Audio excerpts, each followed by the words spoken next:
Coaching की सुविधा हो मजबूरी नहीं। बच्चों को विकल्प दीजिए, दबाव नहीं। उन्हें एक रैंक नहीं, एक पहचान दीजिए। बच्चा रैंक नहीं इंसान है, उसे जिंदा रहने दीजिए। नमस्कार। रैंक नहीं इंसान है बच्चे। कोचिंग इंडस्ट्री और भारत का गुम होता बचपन। हर साल लाखों बच्चे डॉक्टर या इंजीनियर बनने का सपना लेकर किताबों में डूब जाते हैं, लेकिन इनमें से 97 से 98% बच्चे इस दौड़ में पीछे छूट जाते हैं। कुछ तो इतना टूट जाते हैं कि खुद से ही हार मान लेते हैं हमेशा के लिए। अब हकीकत के आंकड़े जानते हैं, बड़े चौंकाने वाले हैं।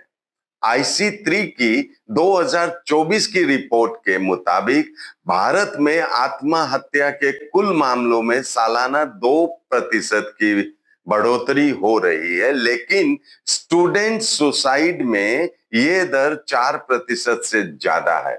सोचिए, जब रिपोर्ट ही कम दर्ज होती हो तो असली संख्या कितनी डरावनी होगी। ये तो सभी को पता है। कोचिंग इंडस्ट्री एक अरबों की मशीनी फैक्ट्री। भारत में एक नई शिक्षा इंडस्ट्री तैयार हो गई है, जिसका मकसद है रैंक और सीट। बच्चे अब डमी स्कूलों में सिर्फ नाम के लिए एडमिशन लेते हैं ताकि पूरा समय कोचिंग में लगा सके। स्कूल क्या देते हैं? दोस्ती, खेल, संगीत, नाटक, आत्मविश्वास और असली जीवन जीने का अनुभव। जबकि कोचिंग क्या देती है? रूटीन, मॉक टेस्ट, प्रेशर और टॉपर बनने की दौड़। अब बात करते हैं माता पिता का संघर्ष और बच्चों का बोझ। माता पिता लाखों का खर्च करते हैं, कई बार कर्ज लेकर कोचिंग फीस भरते हैं। बच्चों को बस एक ही मैसेज मिलता है, रैंक लाओ वरना सब बेकार।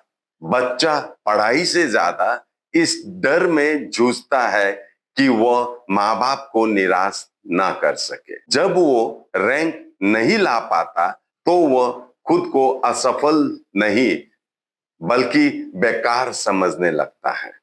अब अपने को ध्यान देने की चीज क्या है? बच्चों में अगर बदलाव आता है तो उसके बदलता व्यवहार जो संकेत देता है, लेकिन हम समझ नहीं पाते हैं। बच्चा चुप हो जाता है, दोस्तों से कटने लगता है, किताबें बांट देता है, अकेले रहने लगता है।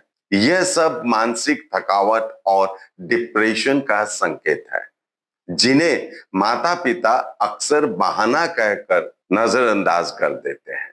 अब सरकार और नीति की भूमिका पर भी अपने को बात करनी चाहिए। NEP और नेशनल सुसाइड प्रिवेंशन स्ट्रेटेजी जैसे दस्तावेज तो बने हैं, लेकिन जमीनी हकीकत कुछ और ही है। राज्यों को जिम्मेदारी दी गई है, लेकिन न संसाधन है न इच्छा शक्ति। और वहीं कोचिंग सेंटर पर न कोई सख्त निगरानी न नियम। स्कूलों में काउंसलर या मानसिक स्वास्थ्य गाइडेंस की कोई व्यवस्था नहीं है। सरकारें चुनाव में व्यस्त हैं और बच्चों का बचपन खोता जा रहा है। यह सब देखकर हम सबको दुनिया से सीखें लेनी चाहिए। उदाहरण के तौर पर फिनलैंड, जापान, अमेरिका जैसे देश शिक्षा को जीवन और इंसानियत से जोड़ते हैं। भारत में शिक्षा मतलब रैंक, कट ऑफ और मेरिट लिस्ट। क्या हम भूल गए हैं? हर बच्चा अलग होता है। कोई अगला सचिन बन सकता है, कोई प्रेमचंद तो कोई लता मंगेशकर, लेकिन सबको एक ही ढांचे में फिट करने की कोशिश हमें क्या दे रही है? अब क्या किया जाए? समाधान क्या है?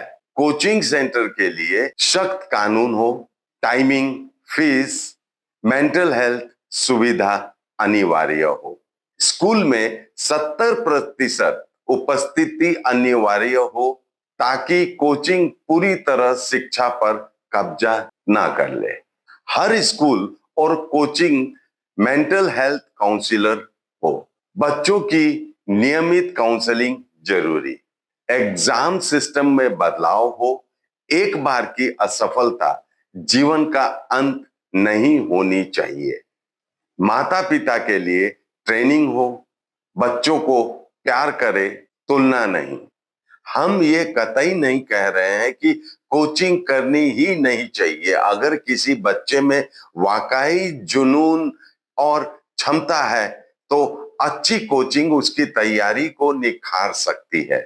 सबसे पहली और जरूरी बात यह है कि किसी भी बच्चे को आईआईटी, नीट, क्लैट या किसी भी बड़े कॉम्पिटिटिव एग्जाम की तैयारी में डालने से पहले उसकी काउंसलिंग की जाए। यह समझना बेहद जरूरी है कि क्या वह बच्चा इस प्रेशर को झेल पाने में सक्षम है। क्या उसे वाकई उस कोर्स या कैरियर में दिलचस्पी है। अगर नहीं तो आज के समय में बहुत सारे ऐसे विकल्प मौजूद हैं। एक अच्छा काउंसलर स्कूल या माता पिता को सही दिशा दिखा सकता है ताकि बच्चे को उसी रास्ते पर चलाया जाए जो उसके टैलेंट, इंटरेस्ट और मानसिक स्थिति के अनुकूल हो। हर बच्चा हर परीक्षा के लिए नहीं बना होता और यह बात मानना कमजोरी नहीं, समझदारी है। इसलिए बच्चों को स्कूल और कोचिंग के बीच संतुलन के साथ तैयार करवाएं। उन्हें बिना उनकी क्षमता और रुचि समझे डमी स्कूल और फुल टाइम कोचिंग में ना झोंकें। काउंसलिंग करवाएं ताकि बच्चों को समझ आए कि उनकी असली इंटरेस्ट किस क्षेत्र में है और माता पिता को भी यह समझ में आना चाहिए। जो बच्चे पढ़ाई में स्वाभाविक रूप से अच्छे होते हैं उन्हें ज्यादा प्रेशर या डमी क्लास की जरूरत नहीं पड़ती। वह सामान्य स्कूलिंग के साथ भी कोचिंग का लाभ उठाकर सफल हो सकते हैं। कोचिंग सेंटर की भी सामाजिक जिम्मेदारी है। कोचिंग सेंटर सिर्फ पैसे कमाने की मशीन नहीं होनी चाहिए। उन्हें यह देखना चाहिए कि क्या बच्चा उस ट्रैक के लिए मानसिक रूप से उपयुक्त है या नहीं।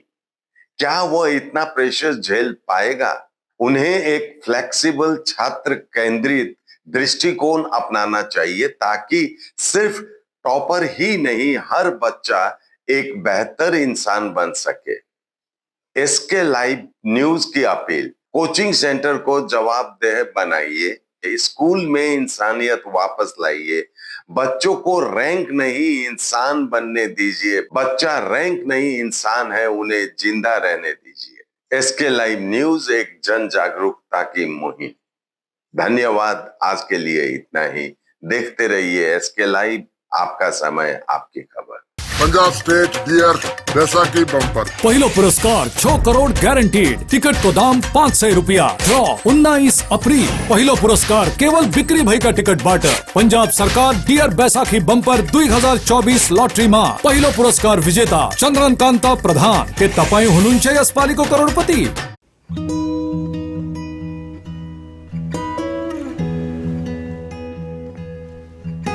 समय में रोपे को बिरु वाले बेला बेला मलजल पाए एक दिन रूख भैरो फल फूल दिन्छ। त्यसरी नै एसआईपी में ससानो रकम लगाउनु गर्दै गरी ती रकमहरू भविष्यमा ठूलो रूप लिन सक्छ एवं तपाईले धनवान पनि बनाउन सक्छ। घर बनाउन, उच्च शिक्षा लिन, सुख साधन किन्न, सम्मानित रिटायरमेन्ट जीवन जिउन, होसमा जोश मिलाई एसआईपी में लगानी गरी भविष्य बनाउनुहोस्। म्यूचुअल फंड निवेश बाजार के जोखिमों के अधीन है। योजना से जुड़े सभी दस्तावेजों को ध्यान से पढ़ें। Damro's clearance sale is here with 50% off on selected products. Don't miss out. Visit your nearest Damro showroom now. Damro, internationally trusted furniture.